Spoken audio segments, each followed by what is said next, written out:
Oui, ça commence. Alors, comme je l'ai dit, il faut nous rejoindre, mais il faut prendre exemple sur les pays du monde. Regardez en Colombie, en Amérique du Sud, il y a les gens, ils se soulèvent parce que les prix des carburants est trop cher. Il y a aux États-Unis, à Los Angeles, d'accord. Il y a des protestations pour le Lexit, c'est-à-dire pour l'indépendance de Los Angeles, mais aussi pour se battre pour leurs enfants. Ils se battent aussi pour leurs enfants. Il y a en Italie, en Italie, en Europe, les gens se soulèvent contre la suppression d'un revenu de base, supprimé, devinez par qui ou par quoi? Par le gouvernement d'extrême droite. Pourquoi changer? Ensuite, il y a le peuple ukrainien qui se soulève contre l'occidentalisation du pays, de par la multiplication des taxes, qui n'avait pas eu lieu avant, et qui aura lieu à l'avenir, qui se multiplieront si les gens ne se bougent pas dans tout le pays, évidemment, en Ukraine. Déjà, dans l'Europe, il y a assez de taxes, mais en Ukraine, il ne faut pas les mettre dedans aussi. Il ne faut pas les faire surtaxer non plus comme on est en France. Il y a en Afrique, oui, en Afrique, il faut les soutenir dans leur soulèvement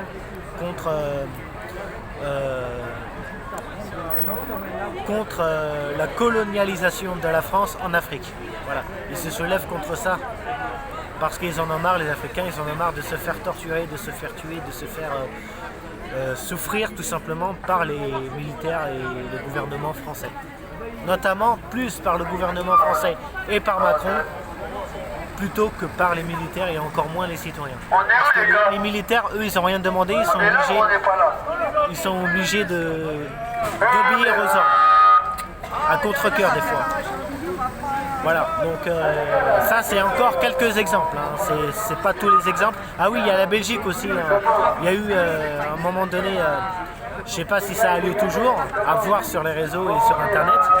Il y a des émeutes en Belgique dues à un mort par la police, dues à un tué par la police. Voilà. Il y a aussi à Fort-de-France des émeutes, encore une fois aussi, mais à Fort-de-France c'est une île, hein. Et le raid a été envoyé là-bas. Voilà.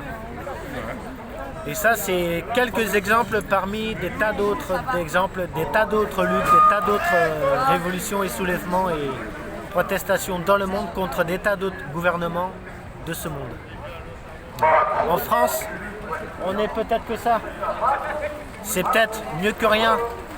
C'est peut-être une bonne qualité, mais moi je vais vous dire que la qualité et le nombre réunis, c'est encore meilleur. Alors rejoignez-nous. Rejoignez-nous tous ensemble et unis. Parce que, une dernière chose, parce que le peuple uni jamais ne sera invaincu. Et ceux qui luttent ne savent pas s'ils vont gagner, mais ceux qui ne luttent pas ont déjà perdu. Sauf si vous rejoignez la résistance. Ouais.